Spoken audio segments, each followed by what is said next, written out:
Venham estudar o Evangelho segundo o Espiritismo com o Grupo Espírita Amadeu Ferretti.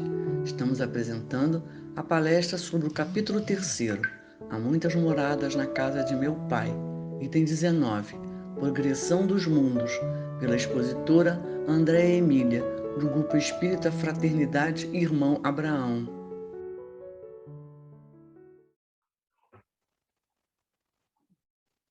Bom, vamos começar os nossos trabalhos com a leitura de uma pequena lição, mas muito valorosa, do Espírito Joana de Ângeles, pela psicografia de Divaldo Franco, do livro Vida Feliz.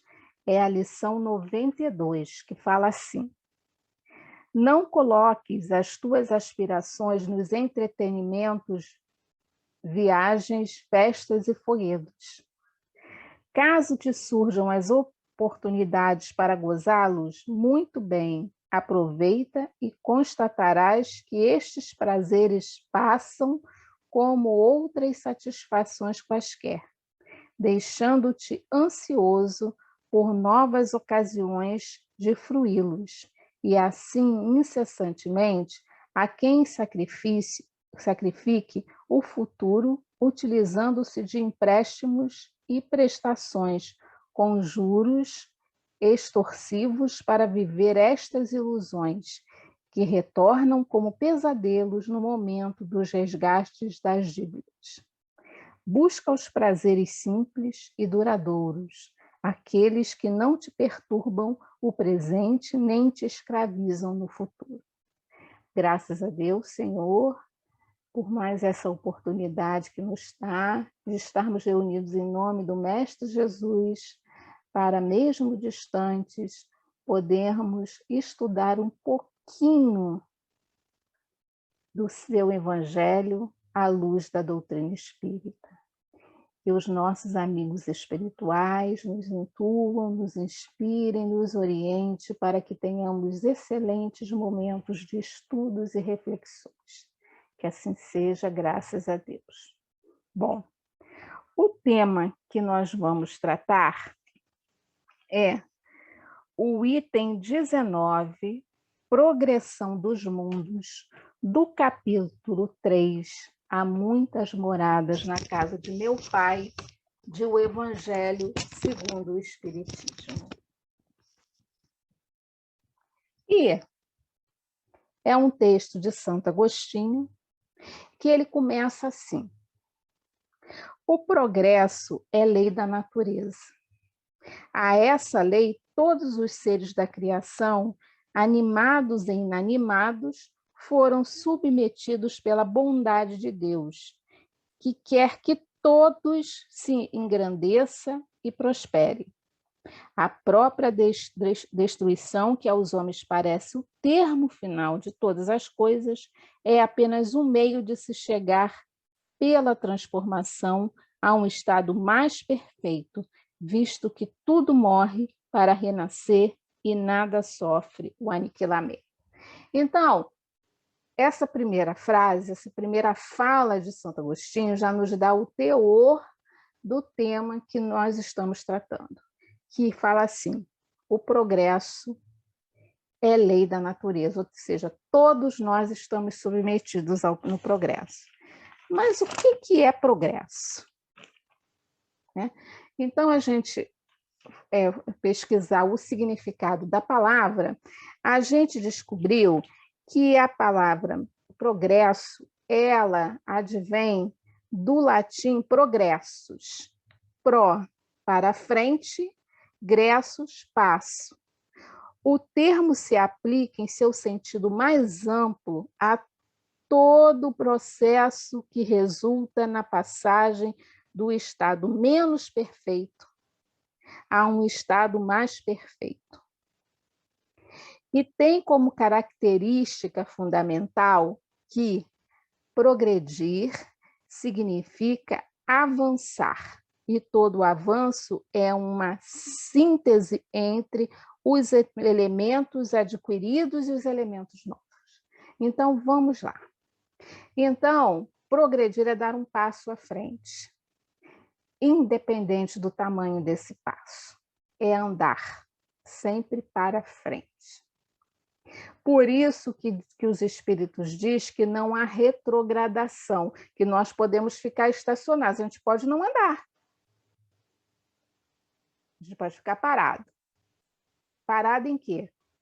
Parado exatamente nos elementos antigos que nós já adquirimos. Ou seja, nós podemos ficar presos nos nossos sistemas de crença. Né? A gente pode ficar preso, a gente pode ficar vivendo ainda nos baseando pelo cabedal de crenças que nós trazemos das nossas várias e várias reencarnações.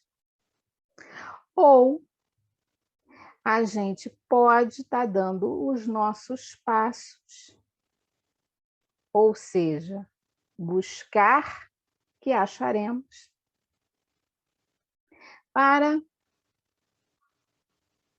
entrarmos na porta estreita. Veja bem, Jesus nos convida a entrar pela porta estreita. É o primeiro movimento, entrar, para depois a gente caminhar. Que é justamente avaliarmos aquilo que a gente já traz de bagagem com aquilo que nós estamos vendo de novo. No caso, a que nós nos propormos é os valores morais e éticos à luz do Evangelho redivivo, ou seja, a partir da perspectiva da doutrina espírita, de seus princípios básicos. Inclusive, os 6 primeiros capítulos do Evangelho segundo o Espiritismo tratam desses princípios básicos. E nós estamos falando justamente do princípio da pluralidade dos mundos habitados. Há muitas moradas na casa do meu Pai. E o interessante é que morada significa uma habitação, mas que a gente fica num período, a gente fica domiciliado nesse habitat por um período, não é permanente, né? E até a gente acha, né, nos dicionários neotestamentários ou bíblicos, falando que, no sentido bíblico, morada significa habitação de menos permanência do que a palavra casa. Então, a casa do Pai, que é a construção, é o universo, é o que há de permanente, é a construção, é ele, ele nos envolvendo, né? Tudo é dele, é o universo como um todo. Há várias moradas. E nós estamos habitando uma dessas moradas, que numa classificação geral é chamada de mundos de provas e expiações. E se a gente for buscar o significado de mundo, compreende tudo aquilo que constitui a realidade, né? Ideia de tudo que existe. Então, se é algo que compreende a realidade de tudo que existe, implica numa psicosfera formada pelos seus habitantes, porque a realidade é feita por gente, por nós. Então, quando a gente fala que está no mundo de provas e expiações, significa que nós estamos num local, numa morada do Pai, em que residem espíritos ainda imperfeitos. Ou seja, qual é essa característica desse mundo? Vamos lá, o item 15, que também é de Santo Agostinho, deste mesmo capítulo 3. A Terra, conseguintemente, oferece um dos tipos de mundo expiatórios, cuja variedade é infinita, mas revelando todos como caráter comum o servirem de lugar de exílio para espíritos rebeldes à lei de Deus. Esses espíritos têm aí de lutar ao mesmo tempo com a perversidade dos homens e com a inclemência da natureza. Duplo e árduo trabalho que simultaneamente desenvolve as qualidades do coração e as da inteligência. É assim que Deus, em sua bondade, faz que o próprio castigo redude em proveito do progresso do espírito, porque a gente se cansa do mal. E aí a gente vai procurar os caminhos retos.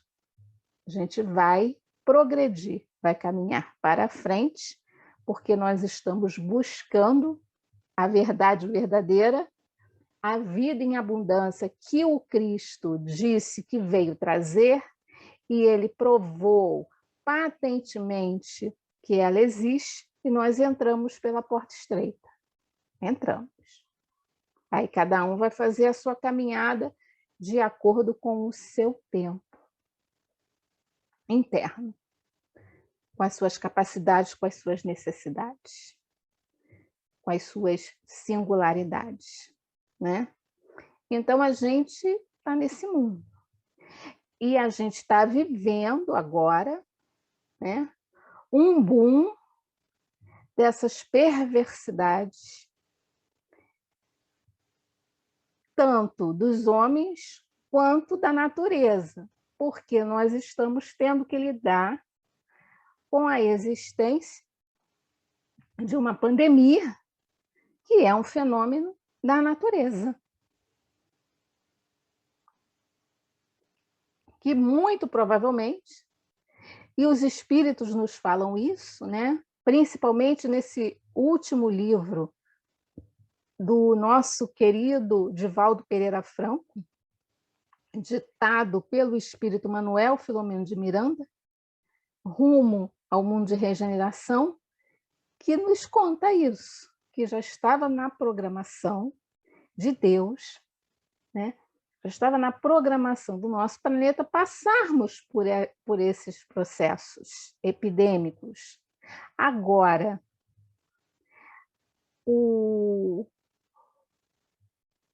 como o teor, o grau, melhor dizendo, do processo é fruto do nosso psiquismo, da nossa psicosfera, de como a gente vem vivendo toda a nossa trajetória enquanto humanidade. Que, convenhamos, não é muito legal. Sobretudo com relação à questão do ódio e da violência, que é aquilo que nós estamos efetivamente em prova no momento. Nós estamos vivenciando um momento espetacular da justiça e misericórdia de Deus, nos propondo as melhores ferramentas para que possamos começar a nos libertar desses sentimentos tão corrosivos que ainda fazem parte da gente.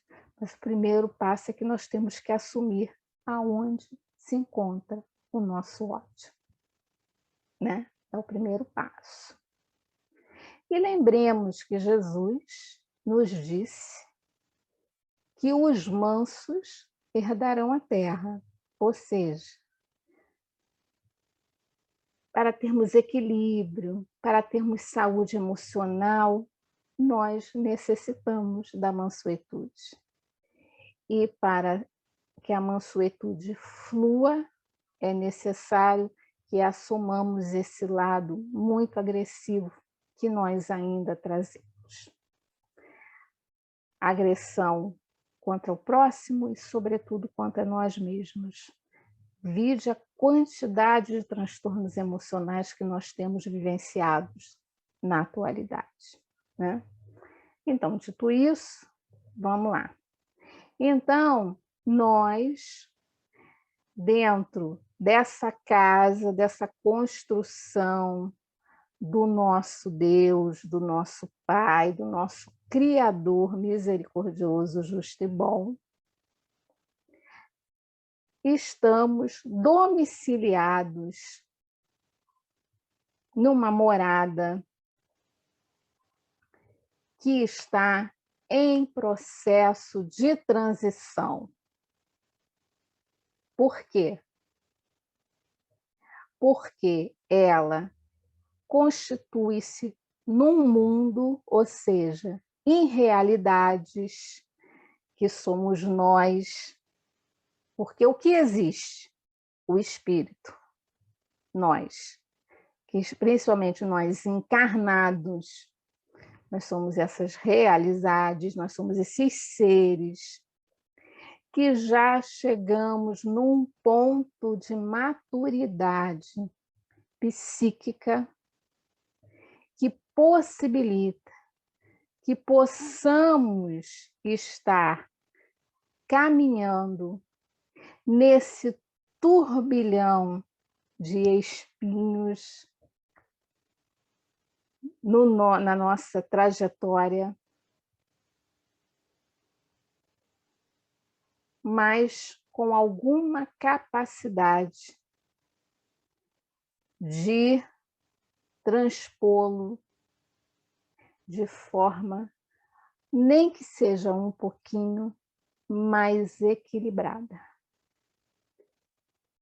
Nós, na sua maioria, enquanto humanidade, os espíritos nos falam isso, depois a gente vai ler que Santo Agostinho fala isso no final deste capítulo 19, já temos um cabedal de conhecimento, de capacidades que nos propiciam começarmos a fazermos esforços efetivos para domarmos alguma das nossas más inclinações, sobretudo ligadas a essa questão da agressividade, porque nós temos consciência que isso não é o melhor caminho para solucionarmos os nossos problemas.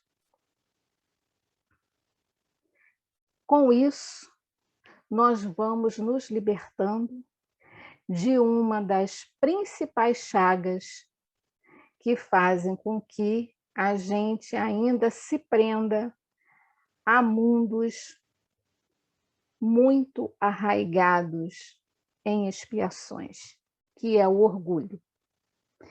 Tanto que, ao falar de mundo regeneradores, o próprio Santo Agostinho, no item 17 deste capítulo 3, nos fala o seguinte: os mundos regeneradores servem de transição entre os mundos de expiação e os mundos felizes. A alma penitente, ou seja, a alma que ainda tem tribulações a se libertar, é um espírito em processo de reparação, já se arrependeu de verdade e agora vai aurir forças para reparar efetivamente todas as mazelas que traz dentro de si, encontra neles a calma e o repouso e acaba por depurar-se. Sem dúvida, em tais mundos, o homem ainda se acha sujeito às leis que regem a matéria.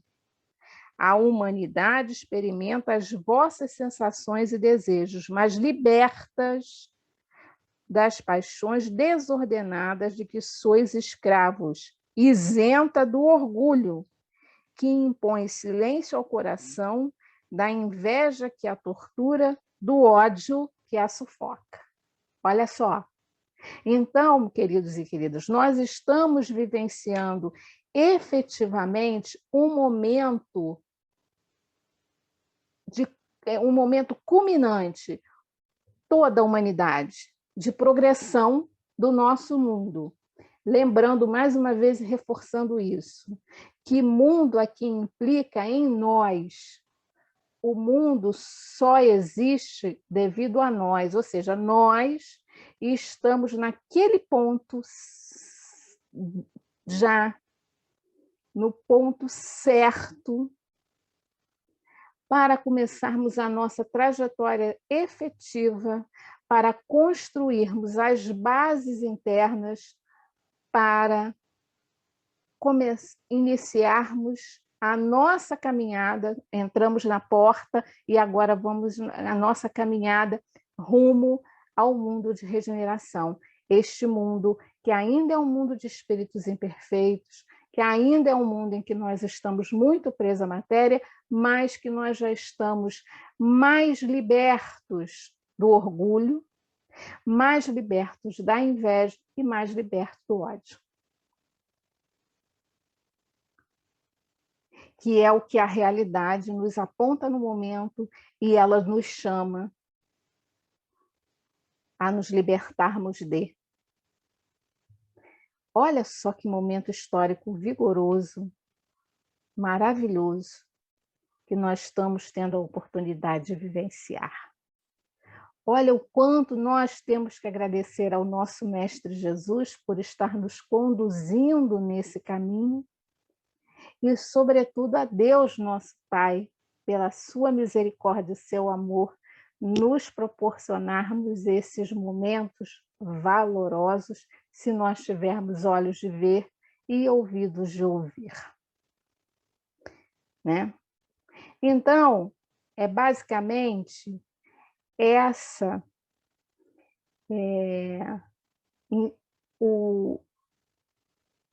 o recado, digamos assim, desse texto, que eu espero que todos leiam com tranquilidade, com harmonia, com sistematização, parando, refletindo, bebendo das palavras que Santo Agostinho nos traz, para que nós possamos estar vivenciando momentos, essas situações tão difíceis para a gente, angustiosas, é claro, porque nós estamos em processo de crescimento, todo o espírito que está em processo de crescimento vivencia angústia.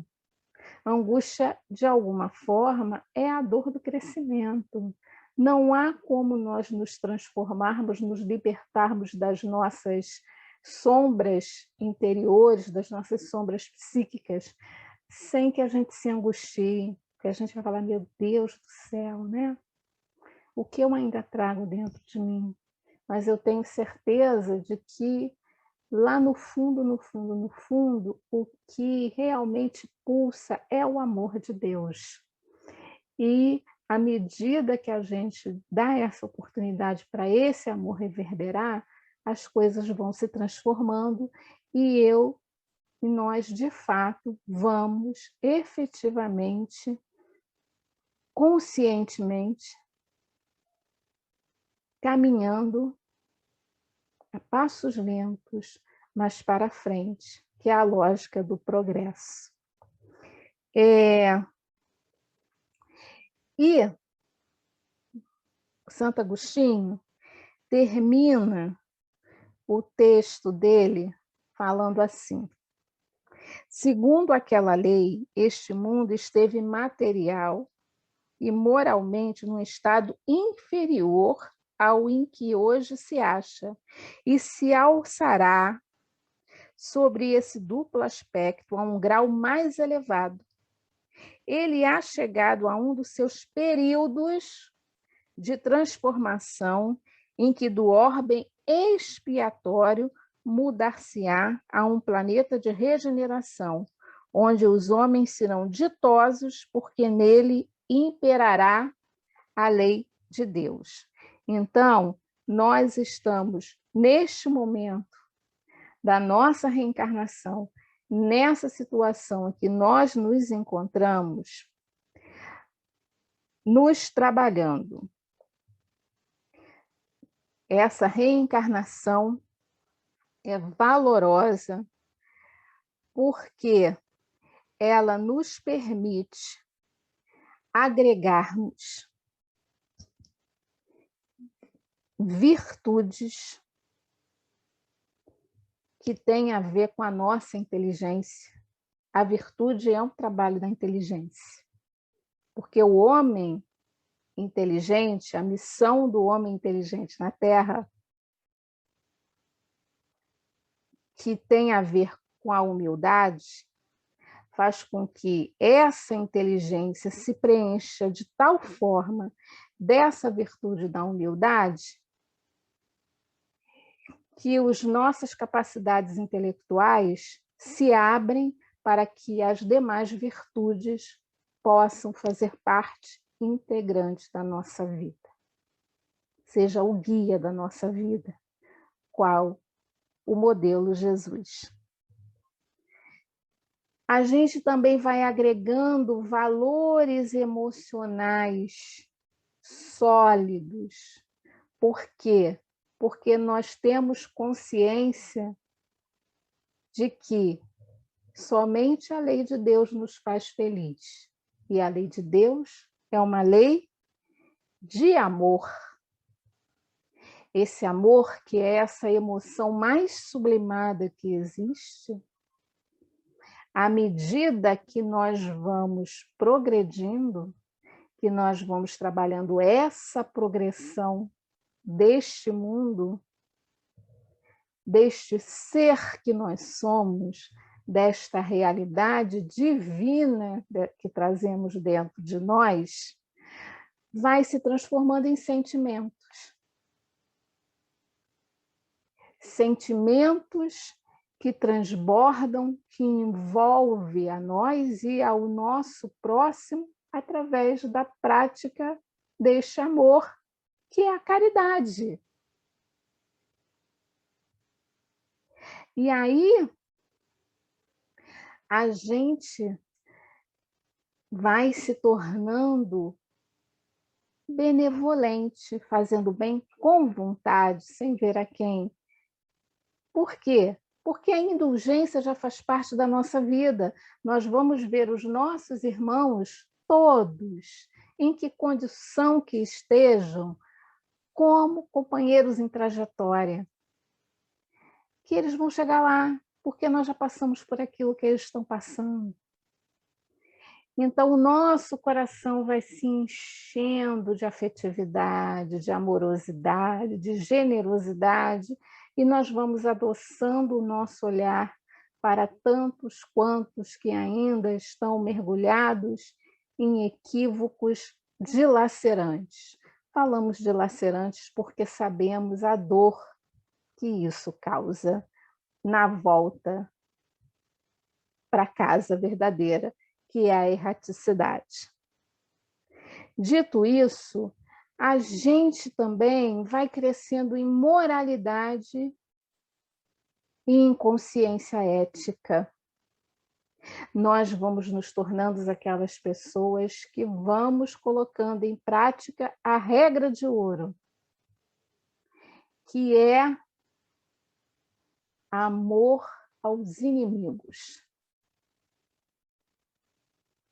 Nós vamos orar por esses companheiros, nós vamos desejar todo o bem a esses companheiros, porque nós já temos consciência do quê?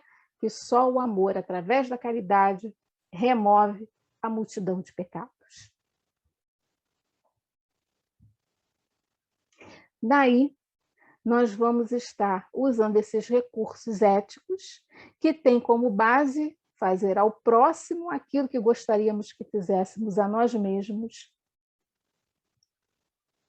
que nós vamos começando a nos tornar verdadeiros servidores na seara do Cristo.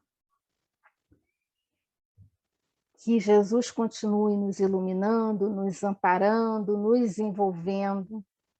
Agradeçamos a Deus, queridos e queridas, todos os dias, por estarmos vivenciando essa situação ainda de isolamento, de distanciamento um dos outros, mas Ele, na sua misericórdia infinita, nos possibilita essas tecnologias que fazem com que nós nos comuniquemos.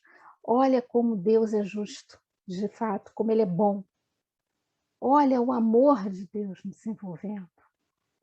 E é imbuídos deste amor que nós vamos fechar os nossos olhos, respirar bem fundo e dar graças a Deus por mais uma vez termos a possibilidade de estarmos reunidos em seu nome, sob teu amparo, Mestre Jesus, com a certeza de que teu amor a todos envolve, a todos ilumina, a todos orienta. Que neste momento todos os lares possam estar sendo abençoados pela tua misericórdia. Que aqueles corações que se encontram dilacerados, de encarnados e desencarnados, estejam recebendo o teu amor, a despertar a fé na vida futura e a esperança de que tudo passa e sempre passa para melhor. Que a tua paz faça moradia em nossos corações, em nossos pensamentos, que envolva os nossos sentimentos. E que a tua paz e o teu amor, Senhor, possa envolver a todo o nosso planeta, a cada coração em angústia, em rebeldia, em desespero. Só nos resta agradecer, Senhor, e assim seja. Obrigado, queridos irmãos, queridas irmãs, por mais essa oportunidade e fiquem com todos. Um abraço de todos os trabalhadores do Grupo Espírita Fraternidade Irmão Abraão. Um beijo no coração, que assim seja. Até uma próxima vez. Convidamos a todos para assistirem à nossa próxima palestra, dia 16 de agosto, às 18 horas, sobre o Evangelho segundo o Espiritismo, capítulo 4, Ninguém poderá ver o reino de Deus se não nascer de novo, itens 4 a 17, Ressurreição e Reencarnação, pelo expositor Jorge Luiz Ribeiro, do Centro Espírita Discípulos de Jesus. Aguardamos vocês.